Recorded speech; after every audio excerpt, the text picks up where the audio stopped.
සියලු දෙනාම ආදරයෙන් පිළිගන්නවා ඉන්සයිට් මගේ YouTube channel එකට. ඉතින් අද වීඩියෝ එකේ මම කතා කරන්න බලාපොරොත්තු වෙන්නේ නපුරු ඇස හෙවත් ඇස්වහ පිළිබඳවයි. ඉතින් මොකද්ද මේ නපුරු ඇස කියන්නේ? ගොඩක් දෙනෙක් නපුරු ඇස කියලා කිව්වට මේක අඳුරන්නේ නැහනේ. ගොඩක් අය මේක දන්නේ ඇස්වහ කියලා.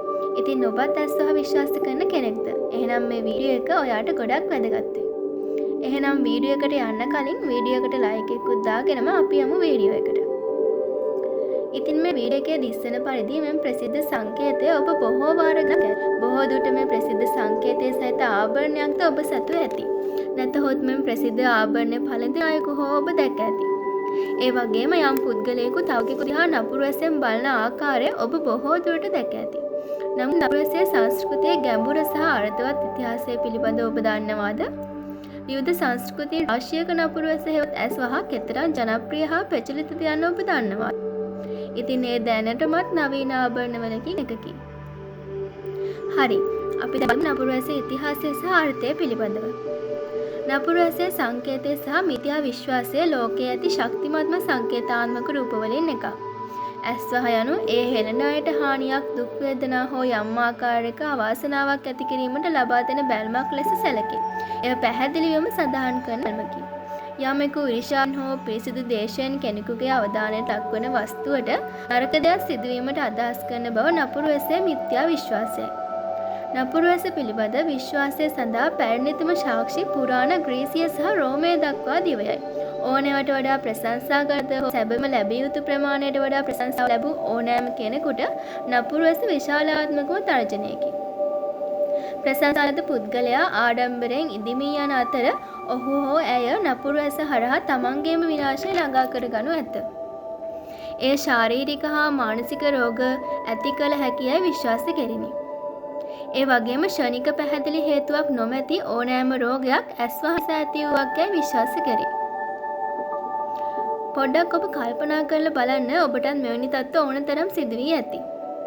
ඒ වගේම දෙවිවරුන් සහ දේවතාවියන් තම ජයග්‍රහණ ගැන ඕනෑවට වඩා ආඩම්බර වූ අයට දඩුවම් කරන බවත් ඔවුන්ව හුදෙක් මනුෂ්‍යයන්ගේ මට්ටමට නැවත ගෙන ඒම සඳහා නපුරු ඇසේ බලයෙන් ඔවුන්ව විනාශ කරන බවත් විශ්වාස කෙරිණි.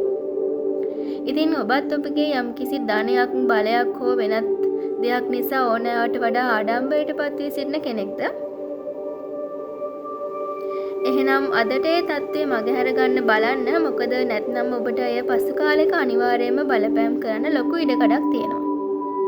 ඉතින් ලංකාවේ පමණක් නොවේ සෑම මහද්වීපයකම මේ ඇස්වහ පිළිබඳ විශ්වාසය පැතිර පවතී.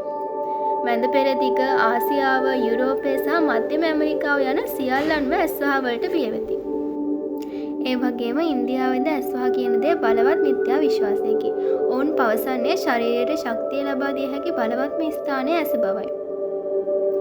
එය හින්දු ආගමේද දේශනා කර ඇත. සර්පයන් වැනි සතුන්ට පවා නපුරු ඇස යොමු කළ හැකි බව හින්දු භක්තිකයන් විශ්වාස කරයි. ඒ වගේම පිරිමි අයටද ඇස්වහ කරන්න පුළුවන් වුණත් කාන්තාවන්ගේ ඇස්වහ ඊට වඩා ගොඩක් බලවත් බව තමයි හින්දු භක්තිකයන් පවසන්නේ. ඉතින් ඒ හේතු නිසාම දකුණු ඉන්දියාවේ කාන්තාවන් ඇස්වහ වලින් ආරක්ෂා වීම සහ එම බැල්මෙන් තවත් කෙනෙකු දෙස බැලීම වළක්වාමට ඔවුන්ගේ ඇසිපිය කළු පැහැයෙන් පින්තාරු කරනු ඇත. ඒ වගේම විවිධ භාෂාවලින් නපුරු ඇස මෙසේ හඳුන්වයි. තුර්කි නපුරු ඇස නසාර් බොන්කුගු, ඉතාලි නපුරු ඇස මල්ලෝචියෝ, ස්පාඤ්ඤ නපුරු ඇස මල්ලෝජේහෝ එල්ලෝජා, ජර්මනි නපුරු ඇස බෝසර් බ්ලික්, රෝම නපුරු ඇස ඔකුලස් මාලස් යන ආදී වශයෙනි. අපි දැන් බලමු නපුරු ඇසෙන් ආරක්ෂා වෙන්න ඒ කාලේ මිනිස්සු මොන වගේ දේවල්ද කරලා තියෙන්නේ කියලා. ඉතින් ග්‍රීකයෝ නපුරු ඇසෙන් හෙවත් ඇස්වහ වලින් ආරක්ෂා වීමට සුවඳ දුම් හෝ කුරුසය රැගෙන ගියහ. එමෙන්ම නව මව්වරුන් තම කොට්ටේ යට හෝ හිස මත ආරක්ෂාව සඳහා වස්තුන් තබාගෙන ඇති අතර මේවා අතර රතු, කළු හෝ සුදු නූල්, නියපොත්තක්, වෙඩි බෙහෙත්, පාන්, ලුණු, සුදු ලුණු, මුත්තක්, ඉන්දිගෝ නිල් හෝ රිදී ගාංචු යුගලක් වැනි දේ ඇතුළත් විය. මේ සෑම වස්තුවකටම අර්ථයක් තිබූ අතර එය නපුරු ඇසට එරෙහිව හොඳ ආරක්ෂාවක් විය. නිදසුනක් වශයෙන් වෙඩි බෙහෙත් නපුරු ඇසට එරෙහිව සටන් කිරීමේ හැකියාවක් සංකේතවත් කළේය. නියපොත්ත ශක්තිය සංකේතවත් කළේය. ඉන්දිගෝ එහි බලය නිල් පැහැයෙන් තබා ගත්තේය.